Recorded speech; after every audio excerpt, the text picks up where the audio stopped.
Телеграм хорошо зашел и будет развиваться дальше. Телеграм-канал, да, работает как хорошая маркетологическая площадка. Вот как ни странно, значительной части аудитории, особенно аудитории, я бы так сказал, 35+, это вполне все нравится.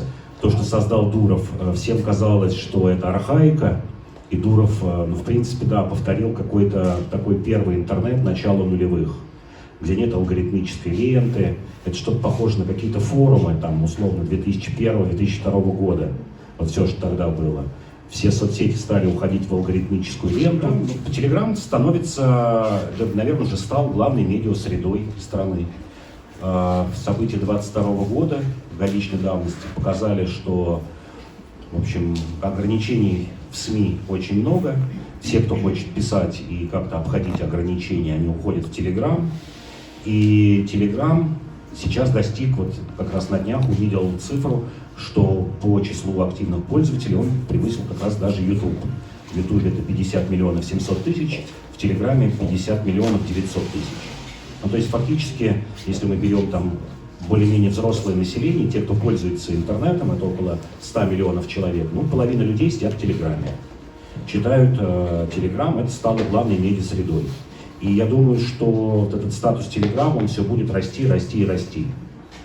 Это и удобство Телеграма, это удобная, мне кажется, самая удобная платформа для смартфона, где ты можешь читать. Ну и плюс это совмещение, конечно, с тем, что это мессенджер, где ты можешь общаться, создавать собственные чаты и так далее.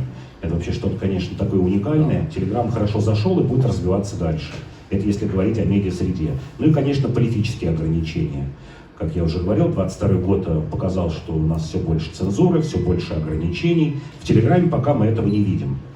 Да, конечно, самых рьяных радикалов и власть пытается там осадить, и Дуров, хотя про Дурова говорят, ну или он сам любит говорить, или люди вокруг него, что вот у нас бесцензурная среда, Дуров это такой либертарианец, живет там по заветам Айн Рэнд, что все вообще позволено. Оказалось, нет, Дуров хорошо работает и с нашими органами, если это касается, например, педофилии, терроризма, таких, ну, самых радикальных тем. Эти журналы закрывают, а в последнее время раскрытие личных данных. То есть, если человек там публикует сканы каких-то документов или полные адреса людей, то на этом основании Дуров вполне может закрыть телеграм-канал.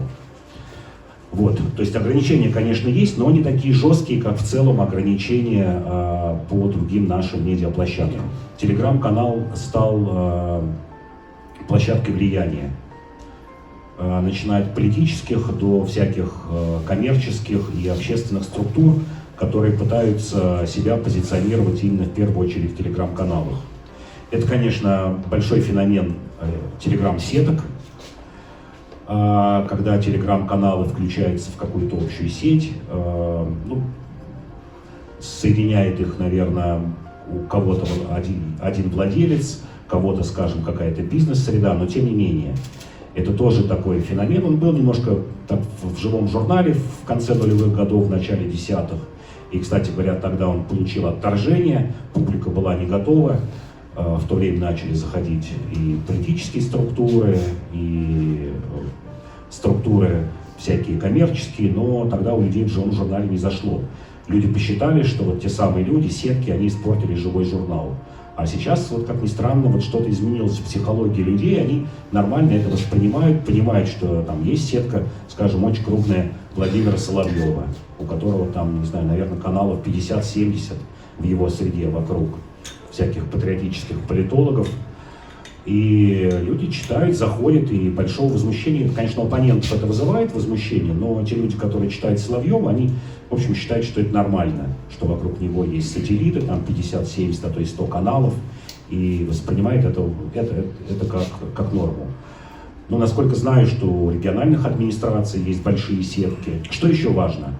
Что тут скрывать? Наверное, 2/3 телеграм-каналов монетизируются или хотят монетизироваться. В это тоже мало кто мог поверить, там, года до 2015, пока YouTube не выстрелил, что социальные площадки могут зарабатывать деньги. Но оказалось, да, телеграм-канал, это теперь я вот так смотрю, наверное, по деньгам точно он превысил, наверное, и Twitter, и Facebook, тем более они формально запрещены у нас. Я думаю, что скоро перебьет Instagram, который тоже запрещен. вот, ну и все остальные площадки, ВКонтакте и тому подобное. Вот сам говорю с маркетологами, рекламщиками, они все поражаются, что, в общем, очень хорошая конверсия в большинстве своем в телеграм-каналах. На сайте VC.ru прям были очень хорошие исследования, когда рекламные агентства по заказу брали, ну там, скажем, какая-то компания выделяла 2-3 миллиона рублей на продвижение на разных площадках, и в том числе на телеграм-каналах. И оказалось, что на телеграм-каналах реклама лучше всего заходит. Там, в отличие, например, от ВКонтакта, от каких-то там маленьких соцсетей, которые сейчас пытаются продвигать, типа Япи, там, YouTube и тому подобное. А аудитория 35+, это главная аудитория в стране, если мы посмотрим демографически. Молодежи мало и будет меньше. Мы сейчас вступаем в огромную демографическую дыру. Это вот та самая рождаемость, которая пошла на спад после там 8, 9, 10 годов. То есть ближе к 30-м годам молодежи будет еще меньше. Демографически это будет в основном население там около, ну, средний россиянин это 45-47 лет будет. Вот если мы сейчас посмотрим, это чуть больше 40 лет, к 30-м годам это человек среднего возраста, человек, который пользуется интернетом. И вот мне кажется, Telegram очень угадал, не знаю, специально Дуров это или нет делал, но он очень угадал вот это изменение, я бы, скажем так, сказал, требований человека или там запрос человека к интернет-среде. Да, молодежь будет сидеть на платформах Reddit, хотя это тоже, в общем, повторение форумов начала нулевых годов. И вообще мы видим такой ренессанс каких-то консервативных инструментов в интернет-среде. Например, еще 5 лет назад, ну, там, многие модные интернет-деятели говорили, да что вы занялись рассылками, да, рассылки, почтовые рассылки, это же вообще там уровень ФИДО какого-нибудь, начала 90-х годов или конец 90-х, начало нулевых, да это не зайдет. Все очень хорошо зашло. Почтовые рассылки, подкасты. Люди стали говорить, да кто будет слушать эти подкасты? Ну, есть радио, там еще что-то. Кто это? Все хорошо зашло.